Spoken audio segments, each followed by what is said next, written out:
Is your lawn turning brown and crunchy right now? Well, there's a good chance that you might be watering it wrong.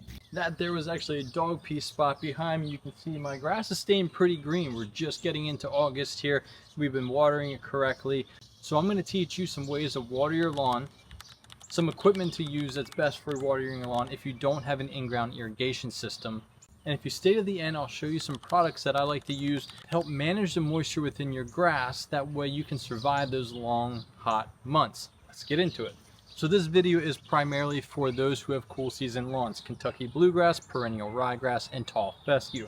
My lawn here is a Kentucky bluegrass and perennial ryegrass blend. It is called Nightfall, which is the darkest blend of grass on the market.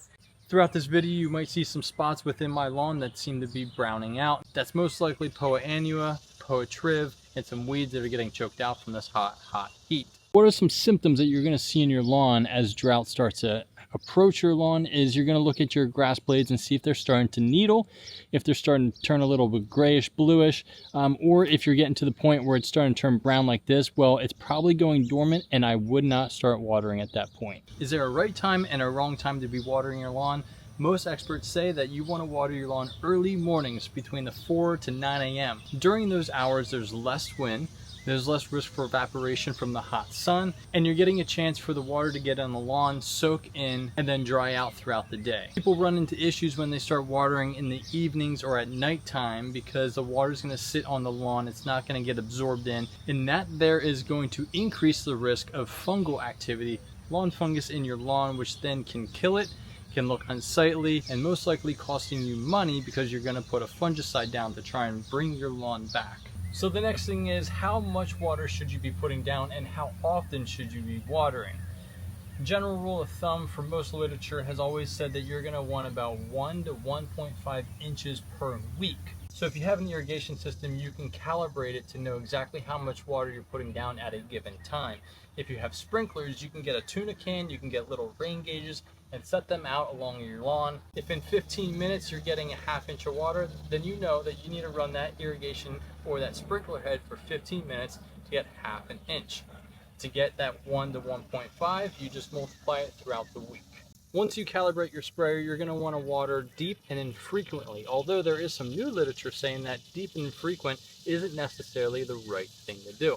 Personally, I irrigate my lawn about 0.1 to 0.15 inches per irrigation application, and I'm irrigating about 2 to 3 times a week.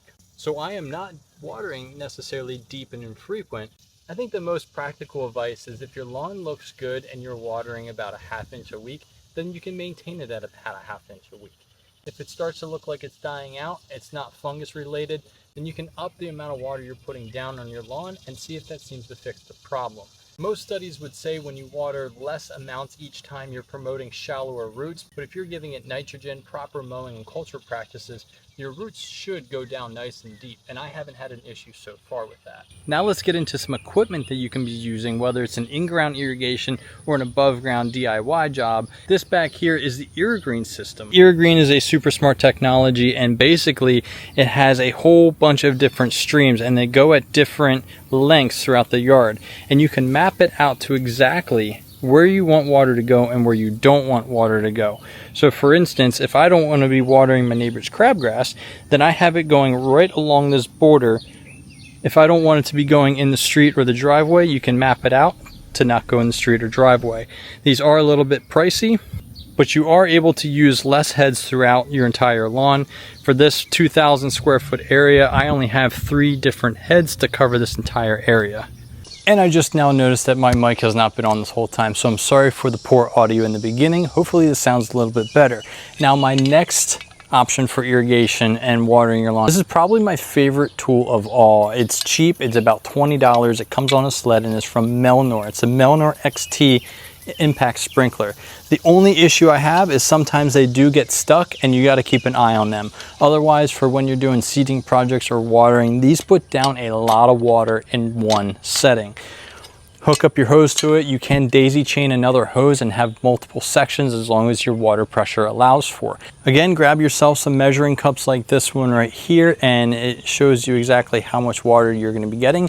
Calibrate it and water your lawn. Next, you can take a commercial or irrigation head itself, put it on a spike and daisy chain it throughout your lawn, getting that professional water system for pretty cheap. You can get a pack of these heads for pretty cheap. You just have to get the adapters and the ground spike and daisy chain them out. That's what I have done for years until I put the Irrigation system in. It's simple, it's cheap, and it's effective. Dragging hoses and setting sprinklers out is bad enough, but next thing is when you have to go out there and manually turn your sprinklers on. I highly recommend that if you're doing a DIY sprinkler system, then you get yourself one of these automatic timers. This one is from Melanor. It's around $50–$60, I believe. The thing I like about this is that you can program 4 different hoses for 4 different times throughout the day. It's very convenient for any overseeding or watering your lawn. The next here is a ratio system. This one actually integrates to Wi-Fi. It is only a 1-channel, but you can use your Wi-Fi, your Bluetooth to be able to hook up to this in home. You can adjust every water schedule and you can set it and forget it. With each of these, one's Wi-Fi, one's battery, and they both work really well.